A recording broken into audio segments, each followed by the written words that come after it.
जय भीम कहना है कि न इश्क करते हैं न मोहब्बत करते हैं, न इश्क करते हैं न मोहब्बत करते हैं, हम जय भीम के दीवाने हैं, हम जय भीम कहते हैं। जय भीम। भीम मेरा नंबर 1 है, जिसने बनाया संविधान। भीम मेरा नंबर 1 है, सऊदी में ढूंढो चाहे चाहे जापान में, श्रीलंका दुबई चीन अफगानिस्तान में। भीम दोस्तों कहना है कि हम अम्बेडकरवादी हैं, हम किसी से कम नहीं, कि हम अम्बेडकरवादी हैं, हम किसी से कम नहीं, और मिटा दे बाबा साहेब के संविधान को, इतना किसी में दम नहीं। जय भीम।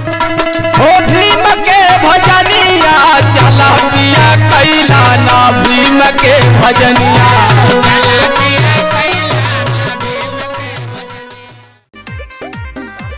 कि शेरनी की नस्ल कभी सियार पैदा नहीं करती, कि शेरनी की नस्ल कभी सियार पैदा नहीं करती, और बहुजन की माँ कभी गद्दार पैदा नहीं करती। जय भीम। अरे पत्थर पिसाई कबू मैदान ना होई, भीम आर्मी के झुका दी कोनो पैदा ना होई, हमरे रावण की झुका दी कोनो पैदा ना। जय भीम कहना है कि ये देश किसी गीता किसी रामायण से नहीं चलता है, ये देश किसी गीता किसी रामायण से नहीं चलता, ये देश हमारे बाबा साहेब के बनाए हुए संविधान से चलता है। जय भीम।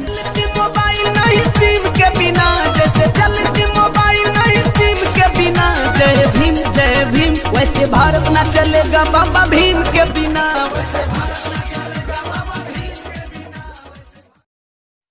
जय भीम कहना है दोस्तों, कहना है कि नींद अपनी खोकर जगाया हमको, आंसू गिराकर अपनी हंसाया हमको, कि नींद अपनी खोकर जगाया हमको और आंसू गिराकर अपनी हंसाया हमको, और कभी मत भूलना उस महान इंसान को, जमाना कहता है बाबा साहेब जिनको। जय भीम। भीम मेरा नंबर 1 है,